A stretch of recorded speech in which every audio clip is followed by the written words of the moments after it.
You're listening to the Ordinary Joe's podcast with Joe D and Eric B. Ordinary Joe's podcast. All right, we are back. Ordinary Joes are back doing another ordinary type podcast. And today we're talking about a recap of what everyone thinks of Black Widow. Dun, dun, dun. Dun, dun, dun. I was waiting for that, Joe. Come on, man. I was waiting for the dun, dun, dun. You wearing a Black Widow shirt? I am, actually. Okay. Hey. I couldn't find one, so mine just says hustle. It'll work. Just kind of scooch down so we just see the top and you could just say it's black. It says Black Widow. I was trying to find the R, so it says hustler, but oh, no. I was going to say Russell. Russell. No, the only one I found was a Red Guardian, and I was like, I don't want people thinking, I'm a big Red Guardian fan, so it's like, I think you're a commie.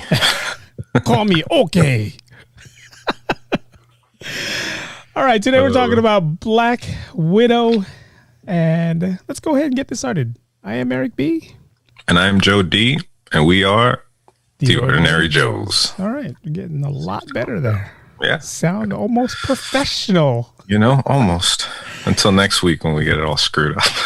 Till next week. Man, this is it's been a crazy week, man. A lot of things is going on. Olympics, all this stuff going on. So we're a little delayed on the recap, but the recap nonetheless, go ahead and kick it off, Joe, with what your thoughts are. Your thoughts are always, I love your thoughts, man. Your thoughts are always like. Thank you. I appreciate it. You're the one that always has, I like everything. You know me, but you're the one that's like, the last podcast where you're like, I didn't really feel Owen Wilson, but I'm like, I don't know, dude, I was a big fan of it. I know. I hope I didn't ruin them for No. season. I mean, this is a good thing about this type of podcast is you have, if we both loved everything, if you were like, oh man, I loved Owen Wilson, oh, so did I. Yeah. We got to be like, what were those two guys, Ebert and Siskel? Yeah. Like, I loved it. Well, I didn't. Those two guys, I think they used to like to disagree just for the sake of disagreeing. Yeah, I think they were great, though. It was good for the show for them to disagree. But man, go ahead. Tell me what you thought. Yeah, well, let me first start by saying for that reason, I have been avoiding your solo review on Black Widow. Okay. Just because I didn't want to be influeed at all. I don't want people to be like, you guys agree on everything, right? Yeah. So I was like, let's go into it fresh. I'll watch it and we'll talk about it. And man, I don't know. I was a little disappointed. It wasn't a bad movie. It was enjoyable to watch, but I don't know if it was because this movie should have come out a long time ago. Yeah. Or, I found myself having to like stop it, and because I ordered it on Disney Plus. I didn't go to the movie theater. So I found myself having to stop it and like go back, like, wait, when does this take place? Oh, okay, wait, what's going on? All right, just to kind of get myself back in that time period of where she fits in the MCU. And so for anyone listening, it takes place after Civil War, right? Is that right? And I don't know. It kind of felt to me like almost like it was like a series, like one of the Marvel series, but you know how we were talking about WandaVision, and the first few episodes are kind of slow and rough to get through, but once you start getting towards like episode 3 or 4, it gets amazing. I felt like the first, I don't know, hour or so, 50 minutes of this movie was like that. It was just kind of boring to me, I'll be honest. Yeah. I don't know. I like the actors are great. I think her last name is Pugh. I forget her first name. The one who plays Yelena, Natasha, sister. Florence Pugh. Yeah, I thought she was great. I love the chemistry between the two. But I don't know, man. What are your initial thoughts on it? How did you feel right off the bat? Well, I totally agree with you on how I feel this should have been released a long time ago. And of course, COVID, they couldn't do all that stuff and all the things they did. But what kind of gets me in the movie, and again, you're right, it takes place right after Civil War. So it's between Civil War and Infinity War, right? So this is when this all takes place. She's running away. For you guys who hasn't watched it, spoiler alert, you know, she's running away from the U.S. government because of what she. That's what kind of kills me in the movie. Is like, is she running away because she attacked T'Challa? I mean, you know, he says that, right? He's like, you know, we're looking for you because you attacked the king of Wakanda, right? So it's like. But everything else they're not getting her for, you know, it's like, is that the only reason why? Because if that's the reason why, you know, then that means that's the same thing that, you know, Captain America did, Ant-Man, all those guys who were against T'Challa was like, this is why we're all getting you. So that part right there was kind of confusing to me. It's like, are you getting her just because of that reason? Yeah, you know, a lot of it felt like that, like it was just slapped together. Yeah, you know, there were a lot of holes in it. I mean, I think this was the point when they already were in jail, like, you know, Iron Man and Hulk and all that, and she was the last one to grab. But it just felt so like uninspired. I guess that's probably the best way to put it. Yeah, I mean, and again, you know, spoiler alert for you guys who haven't watched it, but the fact that we all know, I watched it for one reason and one reason only. One. Okay, besides the origin, besides her being, you know, Black Widow and finding out how she became who she was, you know, the fucking kick-ass person that she is, that part was cool. It didn't really go into details, you know, anything. That's the part that I didn't like, is like, we saw you in the Red Room, we saw that you trained, but you didn't really give us reasons why you did what you did, besides that you know, you got kidnapped as a kid.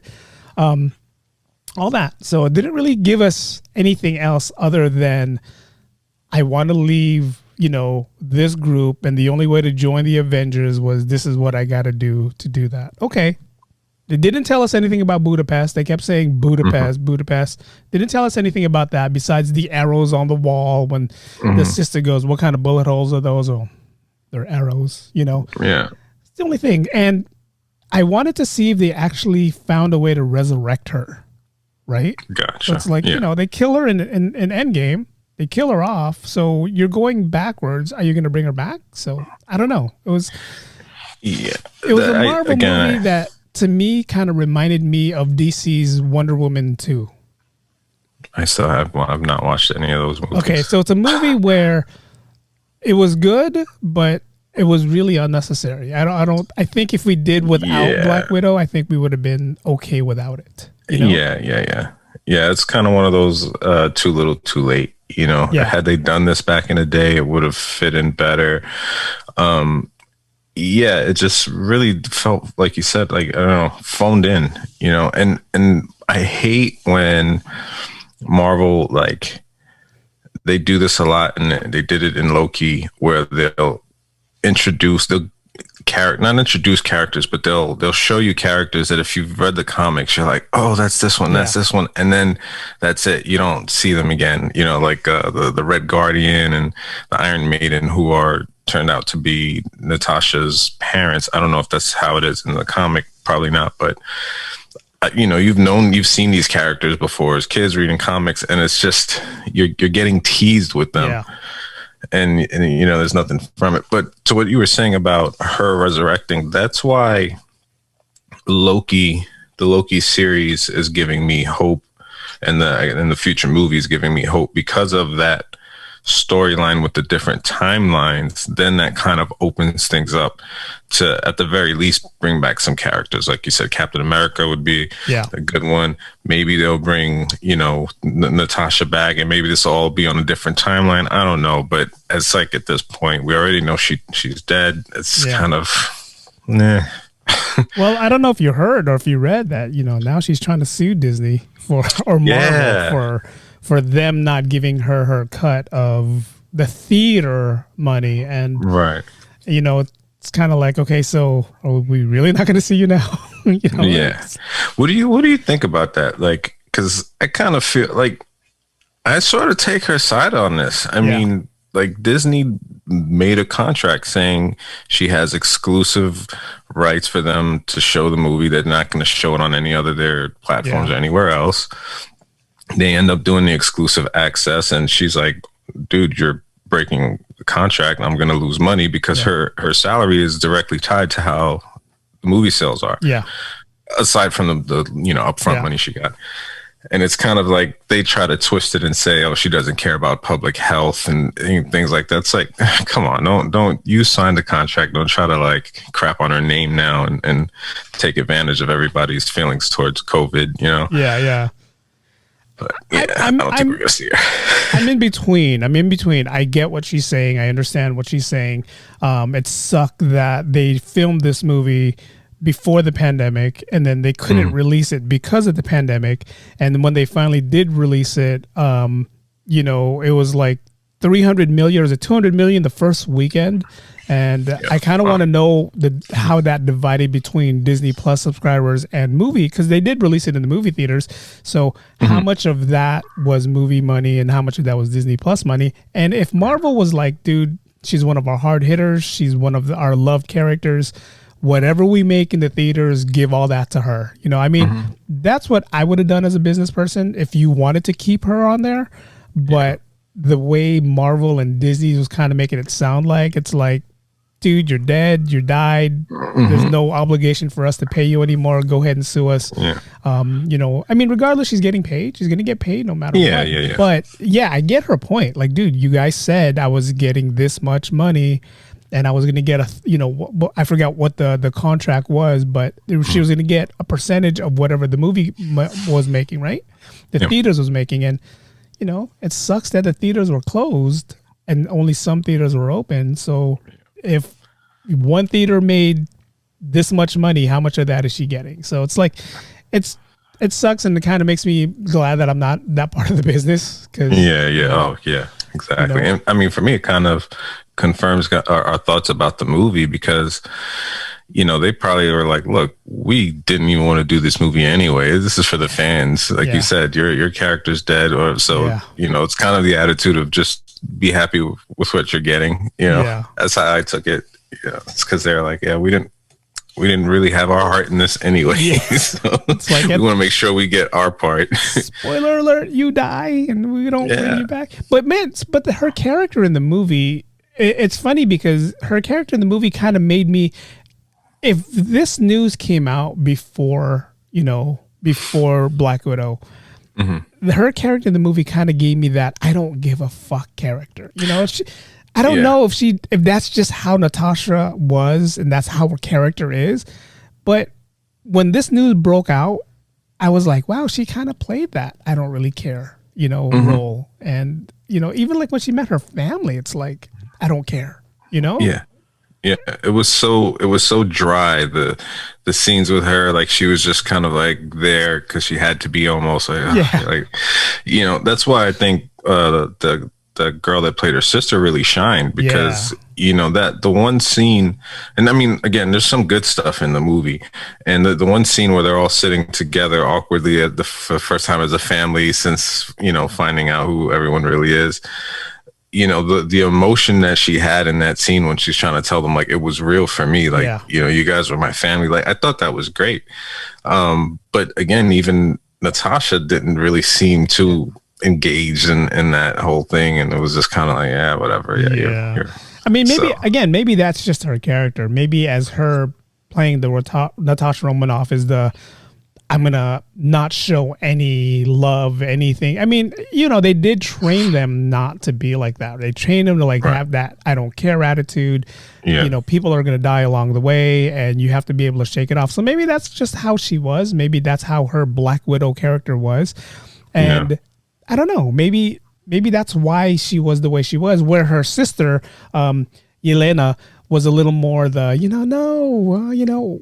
love my family. I felt that, character. But you remember that scene when she was looking through the album with the mom, Melina, she was actually like finding herself again. She was like, man, I believe, even though I knew there was nothing in these boxes, I felt that Christmas. I felt this and that. So yeah, I mean, that she has throughout the MCU shown like that she is kind of cold and callous and calculated. That's how she was raised. But then we see, the love she has for Cap, the love she has for Hulk, and just the Avengers in general, and being part of that family. So it's kind of like, I don't know, weird just to see her just blah, in this part, especially because it's kind of like in the mix of everything happening. So you would think now more than ever she's more, emotional and wants to, mend things with her family. That who knows? Yeah. But I must say I did enjoy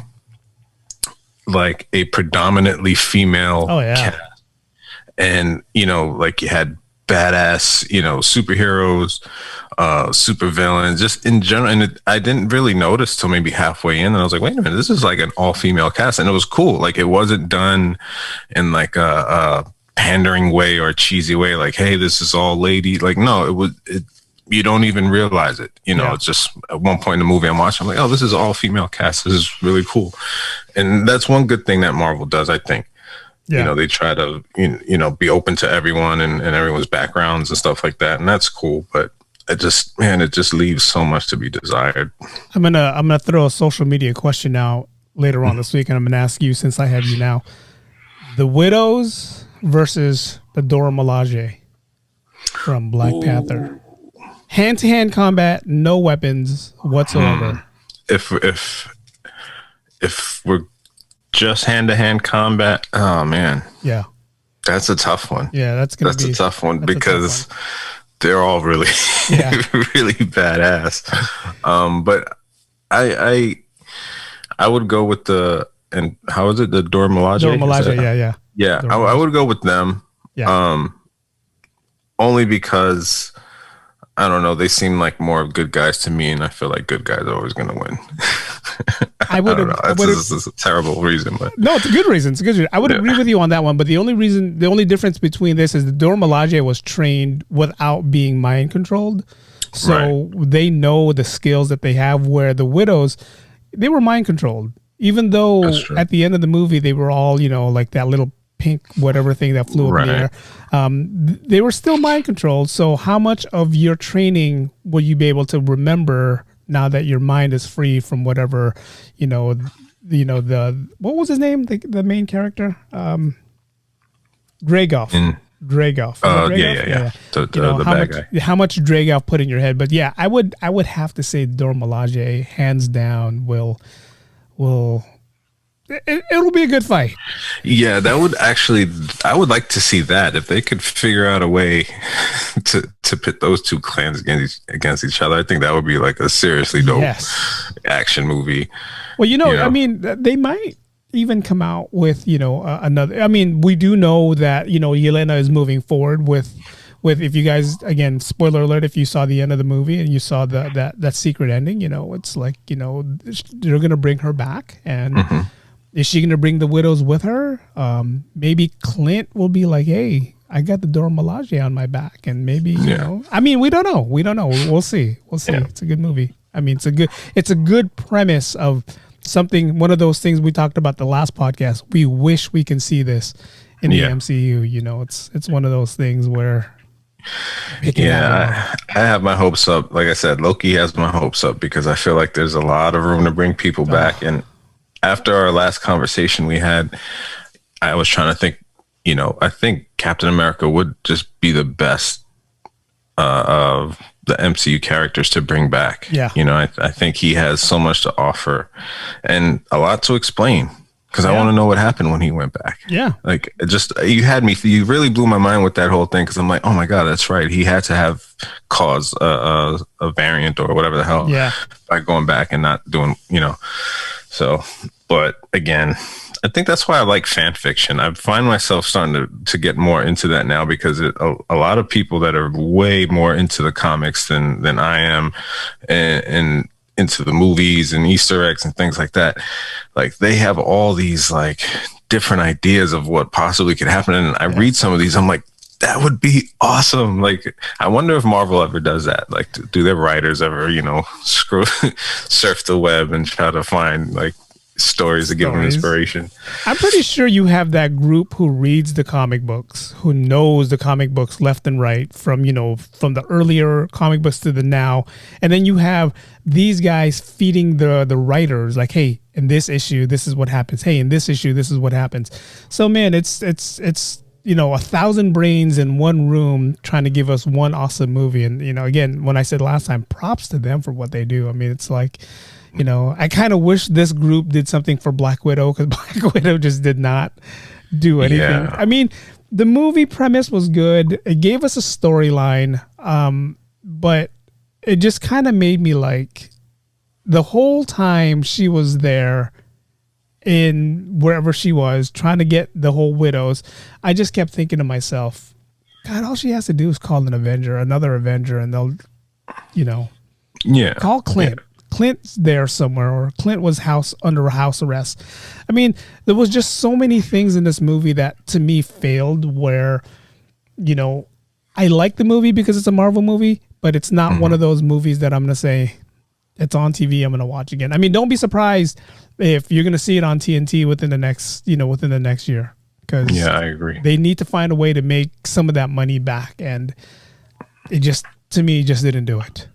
Yeah, even the villain, you talk about Dreykov, whatever, but again, spoiler alert, his daughter is one of these trained assassins, and she's Taskmaster, who is, again, from the comics, and he was a badass villain. He's one of those villains that would kind of I don't know, he would almost be like he would steal the scene. He would be larger than life. Yep. And here, like, doesn't say a word. She's, again, mind controlled, and you don't even see her that much in the film, and it's like there's no conflict other than, I was brainwashed as a kid, and my family wasn't really my family. But it's kind of like, well, at this point, if that's not your family, then move on. You're already doing your thing with the Avengers. Why, is this necessary to have this whole beef? So it just it felt kind of forced. Yeah. See, that's another disappointment to me. Like, no offense to the women out there who, like you said earlier, this is an all-woman cast, there's all-women fighting. That part was awesome. Bringing in Taskmaster, making her a female, was a good twist, but for the serious comic book readers, the ones who followed Taskmaster from the beginning, he's always been a guy, and they're changing things up, and that's just fine with what Marvel's doing. But we always knew Taskmaster was a guy. Taskmaster, the name Taskmaster, that rings male 100%. And for them to bring her as a female, it's kind of like, wow, that's kind of like it's a twist in a right, because you're fighting Scarlett Johansson, you're fighting, Black Widow, but at the same time, it's kind of like, that's not the Taskmaster we knew. Yeah. And then, like, you can't bring that character back, and you can't change it. You can't make them better. Normally Marvel's really good at making changes in movies that are different in the storyline from the comics storyline, but it has to make sense. And I mean, 9 times out of 10 it makes sense, and a lot of times I like that version. I mean, comic books give you that freedom anyway, because you have how many different Spider-Man, comics made by different writers, different, artists. So they give you that freedom anyway, but it just didn't really make sense. You could tell they did it just so it can fit in with the theme of the movie. But I think you already had Dreykov as that bad guy who's mind controlling these girls.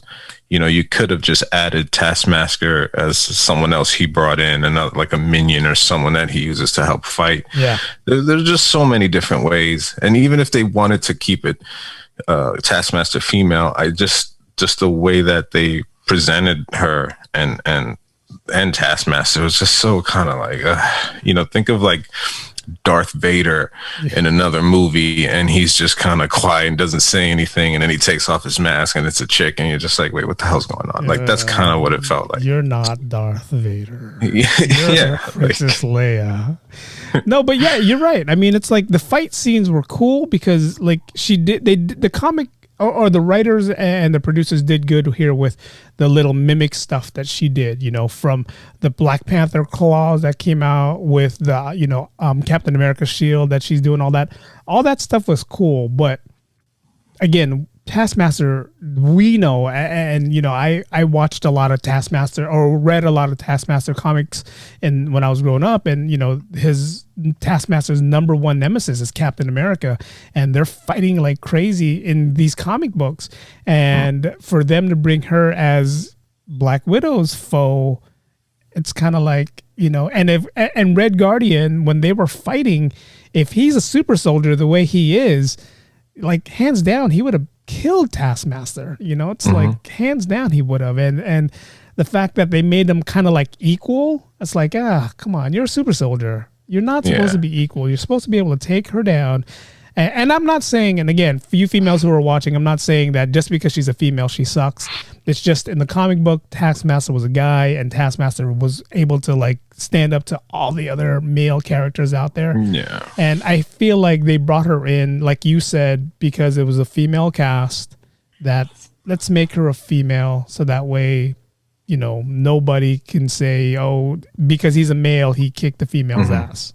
Yeah. Yeah. No. And even it just being a female, even if it was a male, had they done it the same way, I wouldn't have liked it. Yeah. Because he was a larger than life character. And when you have a main supervillain like that, you have to respect the supervillain. You got to give them a little shine. You got to make it worth fighting. Like, it just really didn't, like, it seemed just half-assed the whole way. Like, and it's funny that you had said what you said before. Like, now that I think about it, Scarlett Johansson's performance really did seem kind of like just phoned in. Like, all right, let's do this. You know. But I agree. I don't know that we're gonna. If we do see Black Widow in the future, it may not be Scarlett Johansson, which might be weird. It'll be weird. I mean, like you said earlier, with Loki, the way Loki is bringing different variants in, and maybe they'll bring back Taskmaster as the male variant that we grew up knowing. Maybe they'll bring back Scarlet or Black Widow as a different variant. I mean, right now, the writers of Disney, the producers, the production team, they have the upper ground on a lot of things. Like with this Loki series giving us variants of different characters, they can bring us different variants of, it's like, oh shit, it's Black Widow, but it's a different Black Widow. It's a different variant, So opportunities are there, man. And opportunities are endless right now for Marvel, and hopefully this Black Widow is a wake up call for them. It's kind of like, I mean, don't get us wrong. I mean, this is a recap of the movie. Don't get us wrong. Me and Joe is kind of just letting you know they could have done better. This could have been a better, for people who paid the $30 like me, it's like, all right, I paid the $30, but I'd rather pay the $30 on Disney Plus than go to the movie theater, pay the $12, leave the movie theater like, what the fuck did I just watch? Yeah. Yep. At least this way, $30. I was home, had snacks. Me, my wife can see it. My brother-in-law and family upstairs are watching it right now. So at least it's not, $100 to be disappointed. Be disappointed. And do you notice Disney Plus is doing, I never realized this, but they're releasing movies, and is it Disney Plus or is it HBO Max? I'm getting confused with HBO Max. Never mind. Okay. HBO Max is doing it. Disney Plus is not. Never mind. Okay. Sorry, Disney. Forgotten. Sorry, Disney. Scratch that. But yeah, man. Other than that, the movie was good. I mean, like, we're 30 minutes in, and it's like we're done talking about Black Widow. Seriously, I mean, like there wasn't really much to grab onto. It just seemed okay. This. Like, it's so, I don't know, so dry. I did see this one thing where this guy, and I never really noticed it, I guess, but he specifically with this one, the scene. So he says that Marvel has a bad habit of taking really heavy and deep, serious scenes and deflecting them with comedy. And he says there's one scene where she's Yelena, Natasha's sister, is describing her the hysterectomy she got, right? Oh, The yeah. unwilling hysterectomy she got, right? And like, you know, he's like, there's a scene where that's like, it's a really heavy topic, and she's talking to her dad, and then she right away starts joking about it, you know, and he's like, they do this a lot. And I'm like, oh man, they do, huh? And he's like, especially in this movie, there's a few scenes where they could have at least elevated the emotion or whatever, and they just make that left with the comedy, and they joke about it. And I mean, I get it, because a lot of kids watch these movies, but there's also a lot of violence anyway. So, I mean, why not? What's the point in that? At that point, you know, if kids in the movie theater watching it, that's on his parents. Mom, what's a hysterectomy? What does that mean? She said she has a hysterectomy. I mean, that line in a Disney movie, in a Marvel movie at that, I think should have just been left off. I mean, left off, whatever. I mean, okay, we know they're badass chicks. We know they're kick-ass chicks, but having a hysterectomy, is that the reason why you're a badass chick? Is that the reason why you can kick people's ass? Yeah, and then joking about it, like she's like, "Yeah, I didn't even get to the fallopian tubes," when she's talking about all the parts that they plan out, and I'm just like, "Why? Why?" I mean, it's like I went from, "Oh, this is cool," to like, yeah, it was like unnecessary. But I don't know. What do you feel about, you know, them using comedy to back out of serious scenes? It has to work. You know, it has to work. And this scene right here, and I remember the scene you're talking about, they just crashed a helicopter, they're walking away, they're finding Melina. That scene right there, I mean, it's one of those things that they did not need to do. I mean, if the comical scene was, you know, a little more funnier, then if it didn't deal with, you know, hysterectomy and, you know, fallopian tubes, it probably would have been funnier, you know? Yeah. I mean, if they would have used it, if they would have verbaged it in a way where it's like, you know, I can't have kids, you know, they made sure of that, you know, in our adult mind, okay, we know why. Exactly. Right? We know why. And, you know, and she could have used a comical scene like, and even if they tried, I'd kick their ass, or I'd, you know, bend their dicks apart, or I don't know, something like that, right? She would say something like that, right? But the fact that they went into details, hysterectomy, fallopian tubes, and I guarantee you had 8-year-old kids who were sitting there, girls at that, watching like, oh, what's a hysterectomy? Even my 16-year-old son was like, what? Yeah, and for the women that have actually gone through that, I mean, that's not a easy procedure, and you go through a lot mentally, emotionally, and physically when you have that done. So to joke about it for me was a little distasteful. It was like, and you remember, women get hysterectomy for a medical condition or medical reason, right? They don't get it just because they don't want, you know, these girls to have babies. They do it for a medical reason. They do it for a reason, and for, like, you're right, for them to say, you know, I have a hysterectomy, it's like, yeah. Just that's almost as bad as watching a football a TV show, football game, and in the middle of the commercial they show a women's feminine hygiene commercial. It's like, well, why are you showing this in the middle of a football game? I don't care how long this pad will hold on to you for how many hours a day, you know? Hey, women watch football too.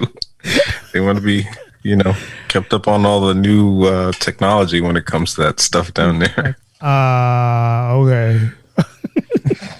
But yeah, I mean, Marvel does have a bad habit of like joking about something serious later on. I mean, it's like, you know, it's like you can't take them serious 90%, you know, 90% of the time. It's like they're saying something and then all of a sudden something smashes on their head, or, you know, it's like they got to find that comical way. And it's a good way to break the ice, I guess. You know, it's a good way to just, you know, we're sitting here, we're like, oh, then all of a sudden, you know, something. But now let me ask you, because you probably know better than I do. Do you know what the next movie is going to be in the MCU? Because I'm kind of wondering, like, where did it go from here? Shang-Chi is supposed to be coming out in September, I believe. And, you know, for you guys who don't know, Shang-Chi, Asian martial artist, is going to be the first Asian MCU character.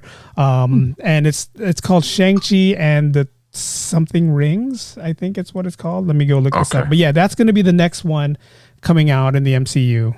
And that's supposed to be in September. going to be released in the movie theaters, so we have to watch it in the movie theaters. So I'm hoping it lives up to the name of what it is. So that's if movie theaters are still going to be open if we don't reclose everything. Well, if everyone stays positive and keep doing what I'm pulling up Shang-Chi, but I'm getting like Shang-Chi Grubhub, Shang-Chi restaurants. Oh, you're getting me hungry. Come on, man. Where's IMDb? It's like, Jesus Christ, I'm trying to watch this. So September 3rd this year is when it's supposed to be coming out. And it's called Shang-Chi and the Legend of the Ten Rings. And if you guys watch Iron Man 2, I think it was Iron Man 2, and they showed the Mandalorian, and the Mandarin. Okay, I'm using my Disney movies. Hey, you're lucky I was talking about Darth Vader. There's going to be some really confused people out there. Like, what the hell are these guys talking about? They're talking about food, Mandalorian, and Disney. Hey, I'm keeping it with the MCU or the Disney family. All right, I'm keeping it with them. But yeah, it's supposed to be coming out then, and it's supposed to bring us to what the Mandarin is about and what all that, the real Mandarin, not the fake Mandarin that the Iron Man had. But I want to know. I'm dying to know how this is going to tie in with the MCU, because right now, as we talked last week, Kang is going to be the next supervillain, right? Kang is supposed to be the next supervillain. So in all the Marvels that we just watched, the Avengers we just watched, the main supervillain was Thanos. Yeah.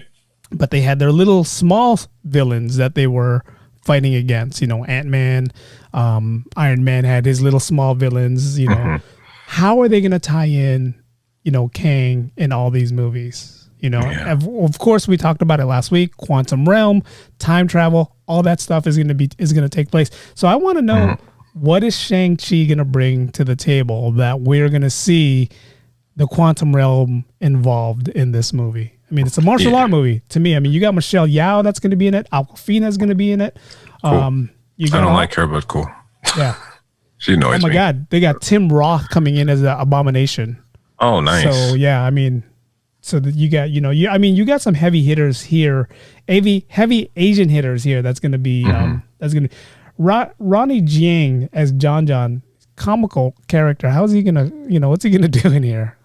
Is that the stand-up comedian? Yeah. Oh, he's great. I don't know. I mean, I'm a big fan of his. So again, maybe he'll be that comic relief that we were talking about in Marvel movies. Yeah, he's going to be. He was the comic relief in Godzilla, wasn't he? Yeah. His stand-up is great, though. By a fish. And then Benedict Wong, who is in Doctor Strange as Wong, is going to be on here as well. So that's kind of probably how we're all going to tie in the quantum realm here. There we go. Yeah, that'll be his connection. Wow. Yeah, I'm excited for that. Just knowing what they set up with Loki, the series, and if you haven't watched it, go watch that. At least, it's not over yet. There's another season to come, but watch the first season, because I think it's really going to make the next phase of the MCU that much better for you, knowing the backstory, the way they're setting it up right now, and you'll know everything we're talking about as far as Kang and all that. And that's what, again, I think why I was disappointed with Black Widow, because Marvel does such a good job of intertwining different storylines and characters and bringing them together in this even longer storyline, and it makes sense. And this was the first time where they did a movie that just didn't make sense for me. Yeah, it was just felt like slapped together, and it sucks, because I feel like Black Widow deserved better than that. She was a big part of the Avengers. I mean, she gave her life for the Soul Stone, right? I mean, if it wasn't for her, Thanos would have been sitting on his throne and everything would have been obliterated. So it's just kind of like, that sucked, Let me ask you this, man. This is a question that I've been dying to ask, and you would understand what I'm coming from with this question. In the scene where they were hiding out, in the air vent, and she mentions, me and Clint spent days here, and they show the little tic-tac-toe, and they show the little hangman game that they were doing. Do you think, and this is prior to Clint getting married and having kids, this is the whole Budapest thing, right? Mm-hmm. Do you think Clint and Natasha had a love relationship? I mean, for him to be the way he was after she dies, and you know, they said you have to love someone in order to get the Soul Stone. Do you think they had something? I mean, they were there for a while, and even though she had a hysterectomy, she can still love. I mean, she can still feel that way. Do you think there was more to them that we don't know about, that they're not telling us?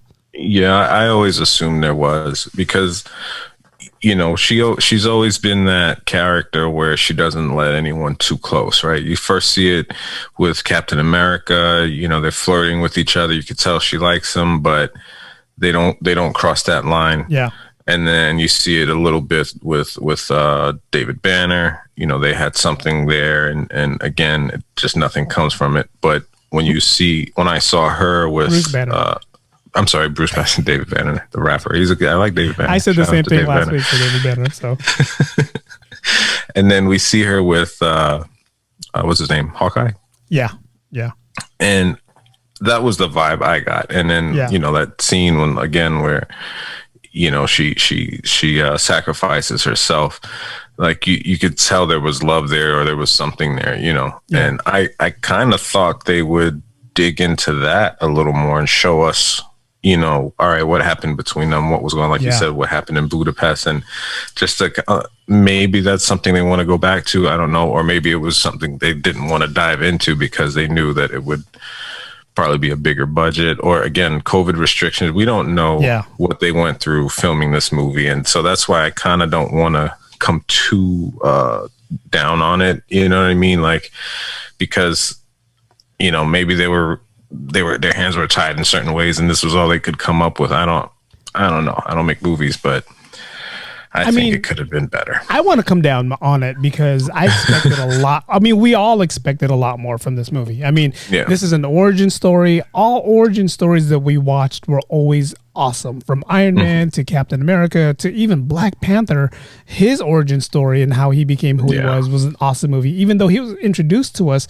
in Civil War, he was, the origin story they brought to us was cool. So I expected so much more. And they can't blame COVID because this was all being filmed before COVID.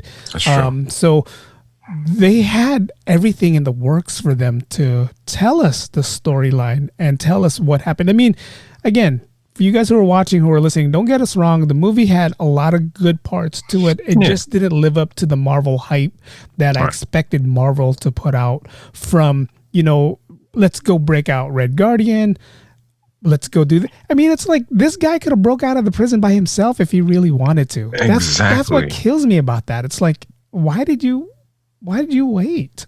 Yeah, both of them, the Iron Maiden and the Red Guardian, they made them kind of seem like bums in this movie, you know. And it's like the Red Guardian is like Captain America's Canadian counterpart. Yes. You know what I mean? Like he was the badass for there, and Iron Maiden.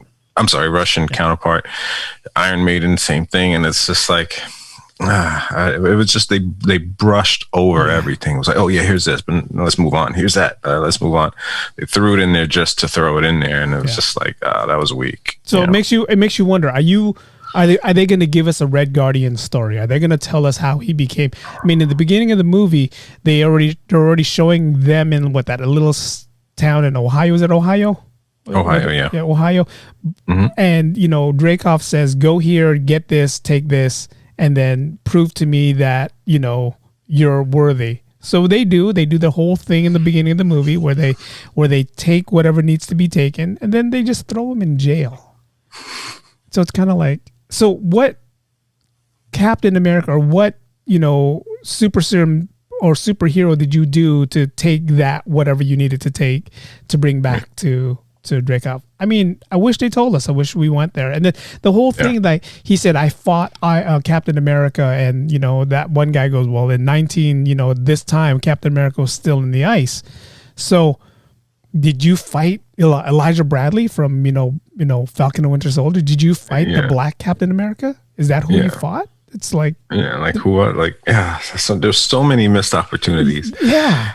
And it's frustrating. This one guy put it best. He was like, Black Widow, he's like, it's the best movie of 2014 and 2021. It's like that's how it felt like. I mean, that scene right there when he's talking about he did fight Captain America. If they would have threw in, what do you mean he was in the ice? I fought him, and gave us a little extra, and maybe even said that, you know, he was an African American guy. In our heads, it would have been like, dude, you fought Elijah Bradley. You didn't fight Steve Rogers. Yeah. That would have been like, wow, you fought this guy. And instead, we're like, was he lying? Was he just trying to tell everyone he fought Captain America? Or did he really fight Captain America? I mean, there were just so many, you know, loose ends that they could have filled. And like you said, it felt rushed. It felt like they wanted to do this, and let's release this origin story and make millions of dollars because everybody's gonna love it. No, no one loved it. Yeah, yeah. And I don't think we're the only ones that feel this way. Oh no, we're not. Yeah, I think the consensus is it's just could have been so much better. I did enjoy though Yelena cracking jokes about Natasha's stance every time, you know, she lands. That I found funny. The poser. You know, the poser, yeah. She's like, what's with the pose? You're just posing everywhere. But then she goes and uses the pose, you know, at the end when she's fighting. So it's kind of like, all right. I love how she does it, and then she does the whole like, you did it, but you don't like that you did it. But no, that was cool comedy. That's the cool part of the comedy. And it's like, you know, from Iron Man 2, when we first see Natasha Romanoff do that pose, that's her MO. Every time she lands, she does that MO. And then here's hair up. Here's Yelena going, why every time you stand, you do that pose? And she's like, what pose? You know, the pose where you put your hand down, you lift your hair out.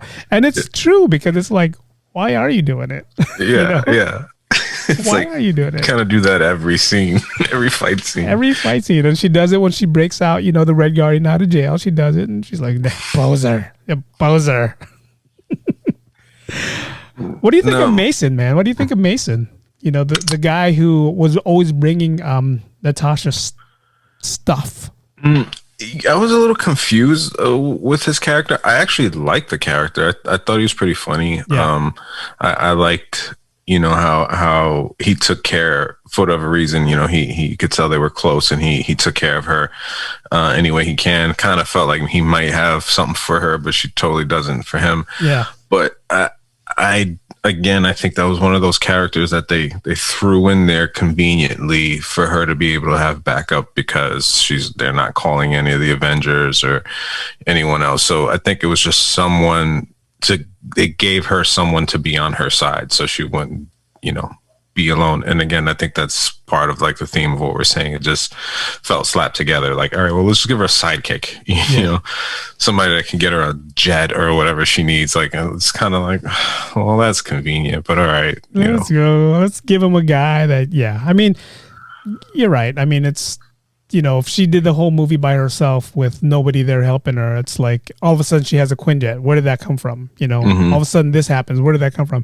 So it kind of gives, and you know what? I'm almost sure we're going to see him in more Marvel movies moving forward. So. You know, like maybe he's Hawkeye's connection too in the series Hawkeye. So maybe we'll see him there. So I mean, you know, good. It was a good add-in.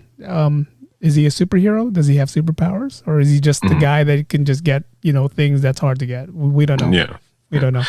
Now, do you think, let's just say, you know, this lawsuit with Scarlett Johansson, Disney blows over, they make up, whatever.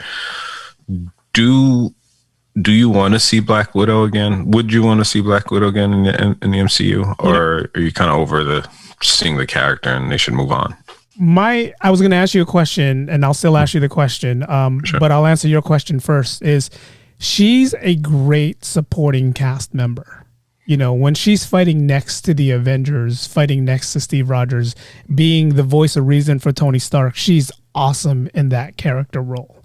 In a movie where she had to carry the whole movie by herself, she struggled a lot, and we saw this in this movie. I mean, don't get me wrong, 200 million the first weekend, and I think that's only because this is the first Avenger movie that we saw after the pandemic. Everything else was Disney Plus series. So everybody wanted to see what is going on here. Everyone, and again, I'm pretty sure everyone was like me. Are you going to bring her back? Is she going to survive, the Soul Stone? So I'm pretty sure that's the reason why a lot of people watched it. Do I want to see her again? Yes, as a supporting cast member, a supporting role. Like if they do find a way to bring her back, she's the one standing next to Hawkeye in the Hawkeye series. Maybe they bring her back in Hawkeye. Maybe Hawkeye finds a way to bring her back. She's the one standing next to Hawkeye, telling Hawkeye, "This is not what you want to do." Because as a supporting cast, actress, she's good, bar none. Black Widow needs to be there, but as her standalone. Marvel learned that you cannot. And look what happened. She asked for the money that they promised her. And, we don't hear nothing about that with Tony Stark. We don't hear nothing about that with, Chris Evans. We don't hear that. And that's true. So maybe they bring her back. I hope they clean everything up. And, the last thing we want to hear is a lawsuit between an Avenger and Marvel. And Yeah, that's disappointing. You want to know that everyone that's involved in these movies is happy with what they put out, and as an artist, you want her to be proud of what she puts out. I mean, hopefully she is proud of it, but I don't know. Yeah. Now, my question to you was, what's your favorite role when it comes to Black Widow in all the Avengers movie? Where did you like her the best? That's a good one. I think I'm gonna say Civil War.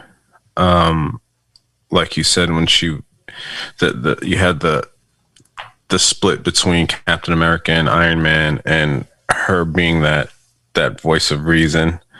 I really like how she broke out of that character we were seeing, this kind of like closed off, tough.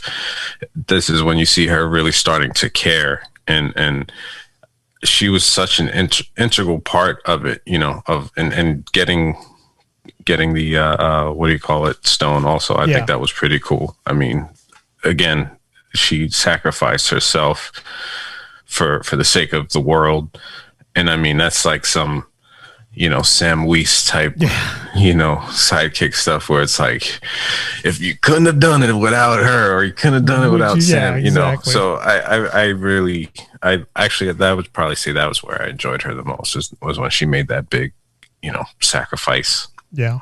My favorite to me, and it's always going to be, is her role in Winter Soldier. Just for her to be that voice for Steve Rogers, for Captain America. Captain America just saw his friend from, 80 years ago, and it's like, dude, that's Bucky. And for him to have Sam and, Black Widow there, Natasha there, and her role there, just the way she spoke, the way her character was, her fighting scenes, to me, that was my favorite role for her as Black Widow. Those other scenes, or other movies, but this is always going to be my favorite for her. Okay. Now let me ask you. You mentioned, Hawkeye, and he's going to have a series, right? Is that correct? Yes. Right. Now, for me, I kind of put her and Hawkeye in the same boat, where I think they're great supporting cast members and characters, which has me a little concerned about the Hawkeye series, because do you think he can carry a series by himself? Kind of how like she didn't do that great of a job carrying this movie, in our opinion, by herself. Do you think he'll be able to, carry on a season? I mean, that's at least going to be 6 episodes, or are they just going to use him to introduce more characters? I think it's a little bit of both. I mean, what's his name? Sam. What's his name? I forget what his Sam. Yeah, looking it up right now. He is a good actor on his own, and what they did to him versus what they did to her is they're releasing him in a TV series, where if it sucks, you don't get a season 2, right? I mean, it's like you're gonna most likely, if they're gonna keep doing what they're doing, it's gonna be 6 episodes, and if the 6th episode sucks, they can kill him on the 6th episode and now bring him back. So, just looking up who it is, Jeremy Renner. That's Jeremy Renner. So, with that being said, being that you're releasing him on a Disney Plus series, he doesn't have that much weight on his shoulder. Because one, we're going to watch him every week. His character development is going to build up every week. That's what happened with the Falcon and Winter Soldier. That's what happened with Loki, where her character, it was like 60 minutes, 90 minutes of us watching her just play that dull role. You know, like, I don't care to be here. I don't want to be here. With him, we're going to probably get to see Budapest. We're probably going to see, you know, he does have his daughter or the other female archer coming into the series, so we're probably going to see all that. So can he carry himself? I think he can, because if it's a TV series. If it was a movie, then yeah, I'd be a little more hesitant on watching a Hawkeye movie, because I mean, how many bow and arrows can you do?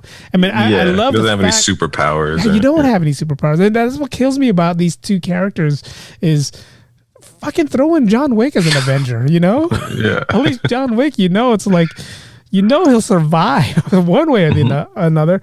These two guys, it's like, you know, Black Widow she's a soldier in a way where she's an assassin. That's what they call her, right? Yeah. What is Jeremy Renner? What is Hawkeye? Is he an assassin also? Yeah, I don't know. That's why I'm hoping. I still have high hopes for the series. I hope they do a good backstory, because honestly, I was not crazy about Falcon and Winter Soldier, the idea of it, when I first heard about it, because I was kind of like, you know, I wasn't that big of a fan of Bucky's character. Yeah, and I'm just like, can he really, you know, carry a series? And you know, I just didn't the chemistry between those two characters, Falcon, Winter Soldier. I was just kind of like, these are two kind of side characters. Yeah. I don't know about this. But then when we saw what they did, it was like, okay, no, this was freaking awesome. Yeah. So my hopes are high for you know, a Hawkeye series, but I just I don't know. Maybe if it's good, if he can prove himself as a standalone series, maybe we might see a movie in the future. Like you said, maybe it'll suck, and episode 6, he's dead. Like, he's dead. You know. But I'm gonna watch it anyway because you know. Okay, so looking at the IMDb right now, it says 8 episodes. So I'm assuming there's going to be 8 episodes of this coming out.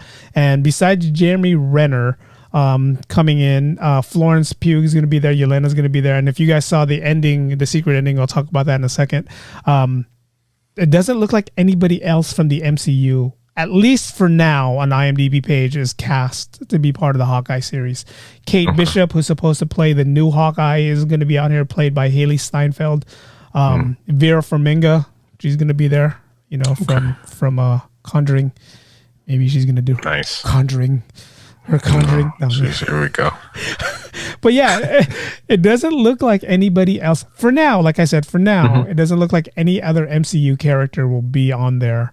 And it doesn't have a release date. It just says 2021. So hopefully by the end of the year, maybe this is going to go in right after Shang-Chi. Yeah. I mean, that's kind of understandable, because if you look at the other 2 series, aside from the main characters, there aren't too many of other characters from the MCU. They introduce a lot in each of these series. So, yeah, we'll see.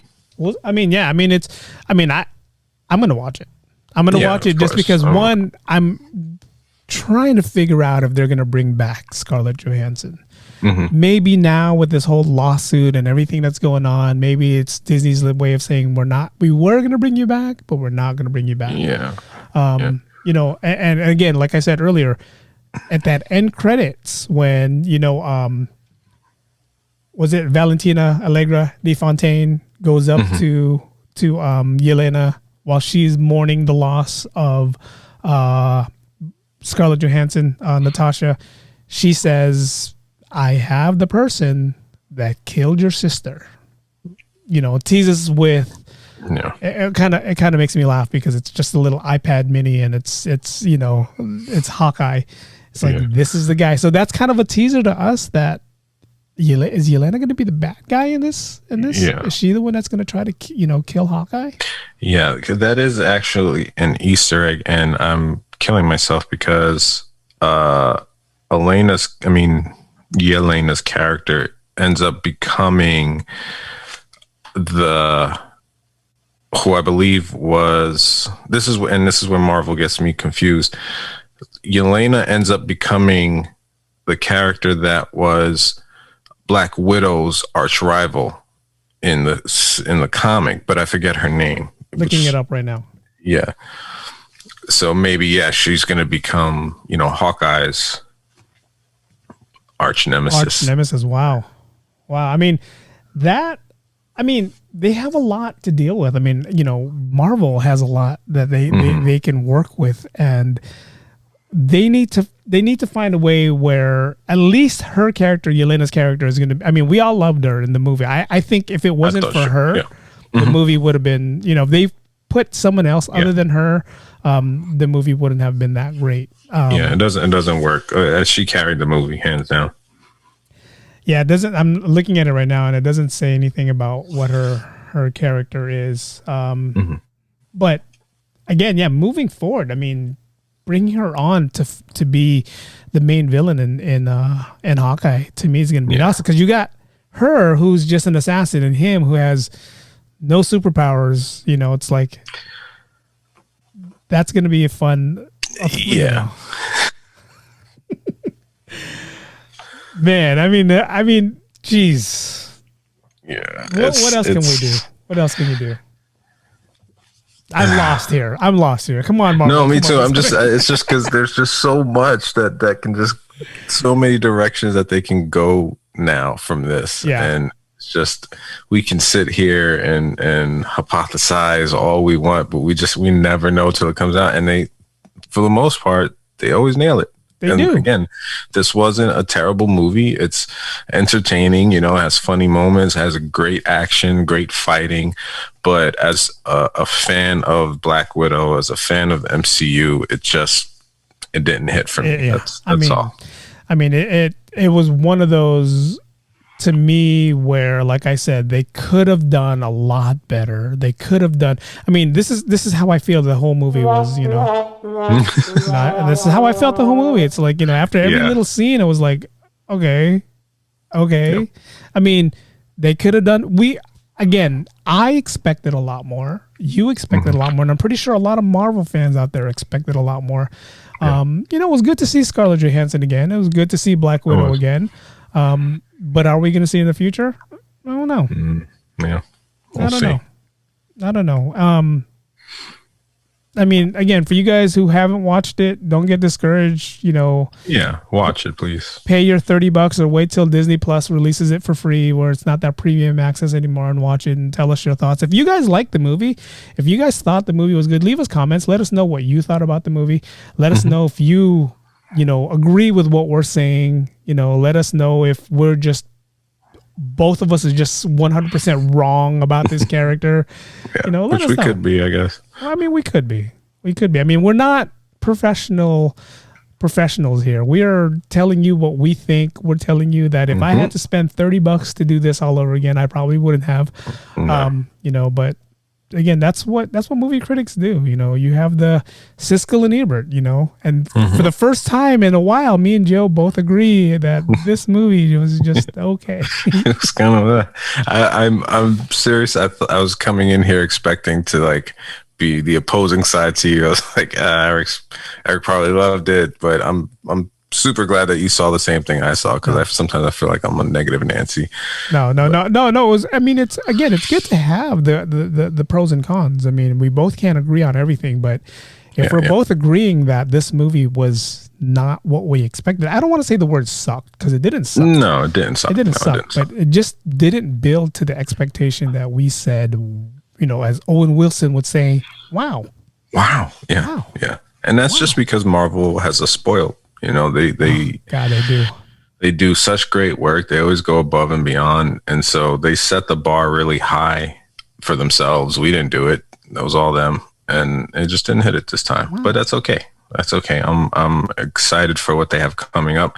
They have a lot of good movies and cool series coming up. So, this will be fun next coming months, year. Yes. I mean, Shang-Chi's coming out September 3rd, 2021. So I can't wait to see that. That one we have to watch in the movie theater, which, I'm hoping they do a Disney Plus premium release like they did. But I think with what's going on with the lawsuit right now, that kind of messes everything up for the premium release. They're going to be like, no, we're going to release it in the movie theater. What would you do? Here, let me ask you this. Mm-hmm. I'm always big on trying to watch the movie right when it comes out. Like if it's a Thursday night, release, I got to watch it on a Friday. If I'm not working on a Thursday or Friday night or Friday, I'll watch it on a Thursday. What would you do if Disney and Marvel says, we're going to release it in the movie theaters the first weekend, but that following Monday, you're going to get that premium release? I would wait, honestly, only just because of the state of where we are still, not being 100% out of clear of the pandemic and COVID. And honestly, that's probably the only reason why I would wait. But other than that, if I felt safe enough, I'd go, the day of. My wife and I don't do much, and going to the movies is one of our pastimes before all this COVID stuff. So I would definitely see. But I like going to the movie. So say a movie comes out on a Friday. Yeah. I like going Monday morning, like the matinee. It's like senior day at the movie theater near here. Like, it's just awesome. You don't have like a rowdy bunch. You don't have kids yelling and screaming, and it's just a bunch of old people just chilling, quiet. You come outside, you got the rest of the day. I'm off Monday. So, that's when I would normally watch them. You're probably watching it with my parents. They're probably there with you watching it too. But, I would probably wait as well. The pandemic has a lot to do with it, but me, I'm one of those guys where if I'm going to pay one time for a movie, I'm going to pay one time to where I can rewatch it over and over again. Yeah. And if I have to wait till Monday after the release date to pay that $30 so I can watch it again on Tuesday, Wednesday, Thursday, Friday, then that's what I'll do. Instead of paying that $12 to watch it on a Thursday, $14 or whatever it is, to watch it on a Thursday and then have to wait weeks, months, and later on for Disney Plus to finally release it for free. I'd probably wait till the Monday, pay the $30, and then and I think that's part of Scarlett Johansson's pain. Is because I know, and I've done this myself. People who go and pay to see a movie more than once if it's that good. You saw the weekend it came out, and couple weeks later you're hanging out with some friends. We're going to movies. Like, I already saw it, but I like it. I'll watch it again. So she misses out on that, as opposed to, hey, I just ordered it on Disney Plus. I'll send you my login and you and your family can watch it too. You know what I mean? I get her pain in that sense. Like, and maybe that, what you said would be a good idea. Give her the opening weekend, maybe give her the opening month. And then, because it's going to be available on Disney Plus in October anyway. So even if you don't want to pay for it, if you're just patient enough and you're not doing reviews like we do, and you just want to sit back and wait, you can wait, and you'll watch it, not free, but with your regular subscription to Disney. So I get her side of it, but you also got to know what you're getting into. And I mean, I guess she does. That's why they have contracts. And that's why I think Disney got to pay up. If I was Disney, if I was Marvel, like you said earlier, she's one of the hard hitters in Marvel. She's an Avenger. Mm-hmm. If they do decide to bring her back, I mean, they're kind of like at the point where we don't have to bring you back. Yeah. Like you're still sitting there in Vormir dead, right? Yeah. Yep. They don't have to bring her back. So Disney's kind of like, they have the upper hand right now. Do you want to bring her back? I haven't seen anything in the media stating that they're bringing her back in some form of way. It's like, so right now, do you think Disney did this on purpose? Do you think they said, this is what we're going to do to you? But we're not going to bring you back. Who knows? Yeah. And I mean, I feel like, and it's not just even her character. I mean, she's the one that's taken more of a hit, but I feel like Disney and Marvel are just moving on from all the original characters, and they're really just going to set up the second phase or whatever phase of the MCU to just bring all these other characters. You know, if you know about Marvel at all, they have hundreds, if not thousands, of characters in their, you know, vault that they can just dig out and find a way to write them into it, and it's almost endless. So yeah.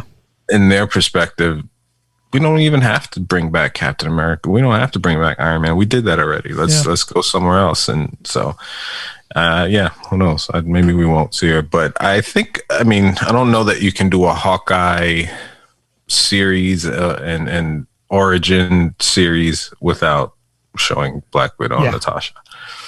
So again, Disney's they have their hands tied there.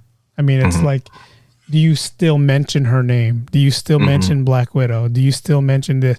You're right. They can't bring her back without mentioning her, because the whole reason why Yelena's going over there is because, Hawkeye had something to do with her death. So, looking at that Scarlett Johansson's IMDb page, nothing big going on for her. She's going to voice Ash again and sing too.